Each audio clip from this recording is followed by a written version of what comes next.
Salut à tous et bienvenue sur Charge Flash avec Mighty Tati. Alléluia. La Bible nous dit quelque chose dans Néhémie. On va aller dans Néhémie, chapitre 8, verset 10. Vous y êtes?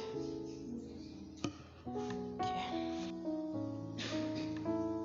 Je vais lire à partir du verset 9. Néhémie, le gouverneur Esdras, le sacrificateur et le scribe et les Lévites qui enseignaient le peuple dirent à tout le peuple: ce jour est consacré à l'Éternel, votre Dieu. Ne soyez pas dans la désolation et dans les larmes, car tout le peuple pleurait en entendant les paroles de la loi. Amen. Ils leur dirent: allez, mangez des viandes grasses et buvez des liqueurs douces, et envoyez des portions à ceux qui n'ont rien de préparé, car ce jour est consacré à notre Seigneur. Ne vous affligez pas, car la joie de l'Éternel sera votre force. Alléluia. Amen. Donc, c'est la parole de Dieu ici. C'était un jour spécial et il a dit parce que ce jour est consacré au Seigneur. Voici ce que vous allez faire. Mangez des viandes grasses, buvez des liqueurs douces, ça veut dire du jus, je suppose, et envoyez des portions à ceux qui n'ont rien de préparé. Donc, mangez bien, buvez bien, partagez avec ceux qui n'ont rien. Amen. Partagez avec les autres. Ensuite, il dit car ce jour est consacré à notre Seigneur. Pour nous, on ne va pas dire ce jour, on va dire ce mois. Amen. Ce mois est consacré au Seigneur. Dis avec moi, ce mois est consacré au Seigneur. Amen. Ne vous affligez pas. Qu'est-ce que ça veut dire ne vous affligez pas? Ne soyez pas dans la tristesse. Amen. Ne soyez pas dans les plaintes. Ne soyez pas dans les murmures. Ne tombez pas dans le piège du diable de commencer à avoir des pity parties. Amen. Vous connaissez les pity parties? C'est quoi une pity party pour les nouveaux? Je sais que les nouveaux ne sauront pas ce que ça veut dire. Les anciens, qui peut nous expliquer c'est quoi pity party? Qui peut nous expliquer? Oui, Israël.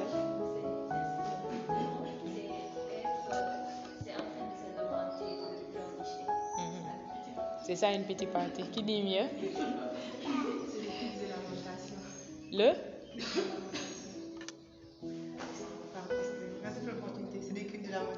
Le culte de lamentation. Ok,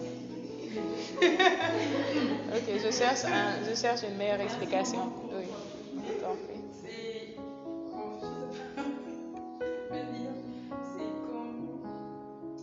C'est une fête où tout le monde est triste.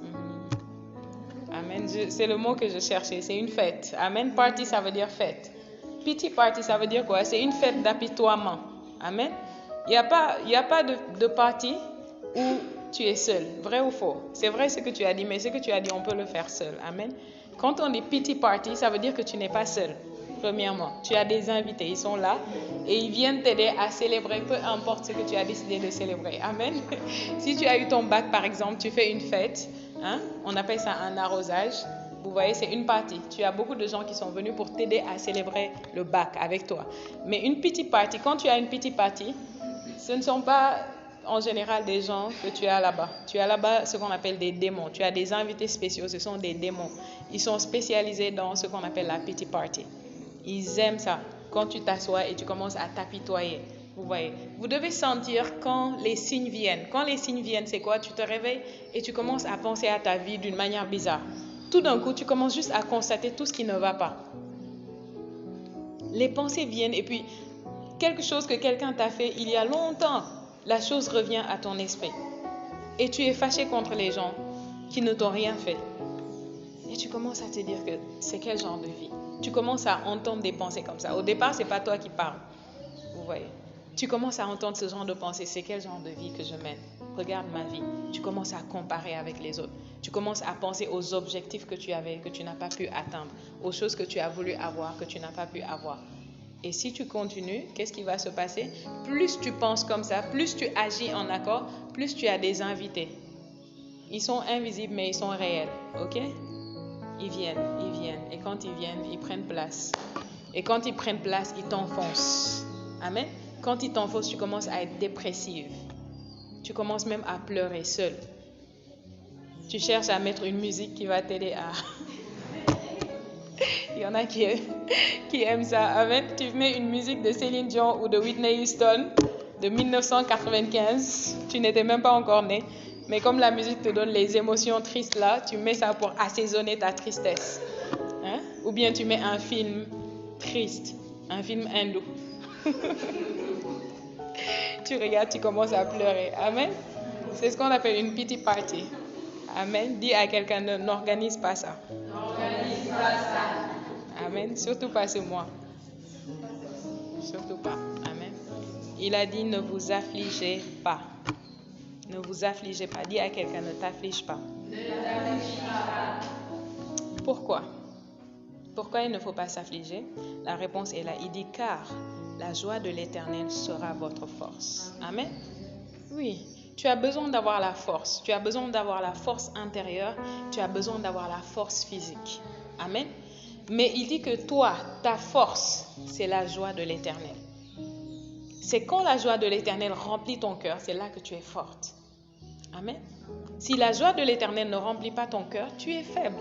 Et si tu es faible, amen, le temps ne me permet pas, sinon je vous montrerai plein de versets qui montrent ce que la tristesse cause dans le cœur de l'homme.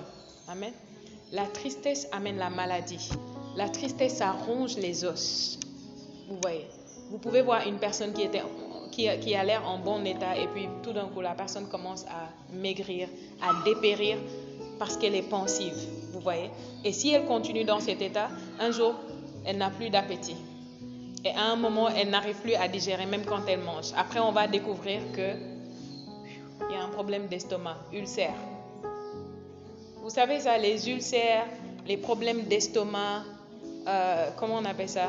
Les gastrites, les choses qui causent des problèmes de digestion, beaucoup de fois, sont liées à vos émotions.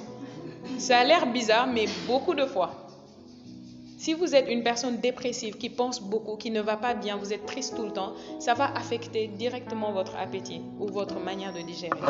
Amen. Je sais qu'il y a des cas exceptionnels où ça fait manger. Il y a des gens que quand ça ne va pas, ils mangent tout ce qu'ils... Vous voyez. Mais ça crée des problèmes de santé. La Bible dit que si tu es triste, tu vas vite mourir.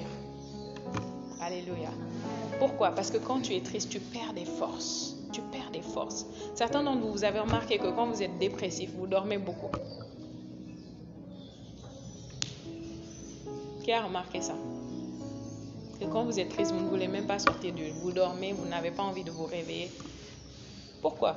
Parce que vous perdez des forces. Ce n'est pas juste intérieur, même physiquement, vous perdez des forces. Donc le temps que ça vous prend pour récupérer n'est même plus le même. Parfois, vous dormez, vous vous réveillez, vous êtes fatigué, épuisé. Amen. Le secret est là. Il dit, la joie de l'Éternel est votre force. Amen. Oui, si tu es une personne tout le temps joyeuse, ce sera difficile d'être malade. Et c'est l'expérience. Si tu es tout le temps dans la joie, en train de rire. En fait, même si tu es là et tout d'un coup, tu sens des symptômes de maladie. Si tu te retrouves, par exemple, avec des personnes qui vont te faire rire, parler, tu vas te rendre compte très vite que tu ne sens plus les symptômes. Pourquoi? Parce qu'il y a quelque chose que la joie fait en nous. Quand vous êtes dans la joie active, amen, des hormones puissantes dans votre corps qui favorisent, qui stimulent la santé, amen, qui stimulent le bien-être. La joie est importante. Alléluia. La joie du Seigneur est votre force. Amen. C'est notre mois de la joie. Peut-être tu peux regarder ta vie et te dire que je n'ai pas vraiment de raison d'être dans la joie. Parce que quand on dit mois de la joie, tu dois être dans la joie tout le temps. C'est pas... En temps normal, il faut être dans la joie tout le temps. D'accord? Amen. En temps normal. Mais ce mois-ci, le Seigneur attire notre attention. Attention. Soyez dans la joie tout le temps. Pourquoi? Parce que la joie est une arme puissante dans le règne de l'esprit. J'ai dit tout de suite que si tu organises une pity party, les démons vont s'inviter. Mais si tu organises une joy party, amen, une fête de joie, qui est-ce que tu vas inviter dans cette fête? Qui s'invite automatiquement? Dis ça plus fort. Les anges. Amen. Automatiquement, les anges s'invitent. Alléluia. Les anges aiment la joie. Si vous avez déjà vu des anges, en général, vous allez les voir dans la joie. Peut-être vous avez déjà vu des films ou des dessins avec les anges. Qu'est-ce que vous les voyez faire? Tout le temps, ils ont des instruments, des harpes, des guitares. Ils rient, vous voyez, ils chantent. C'est des êtres de joie. Si vous voulez les avoir actifs dans votre vie, vous devez être dans la joie tout le temps. Si vous voulez les voir inactifs, inefficaces, soyez dans la tristesse. Amen. Les anges aiment la joie. Maintenant, il y a un secret. Comment tu vas faire? Merci d'avoir écouté Charge Flash. Likez la vidéo, laissez un commentaire, partagez et abonnez-vous si ce n'est pas encore fait. À très bientôt. Que Dieu vous bénisse.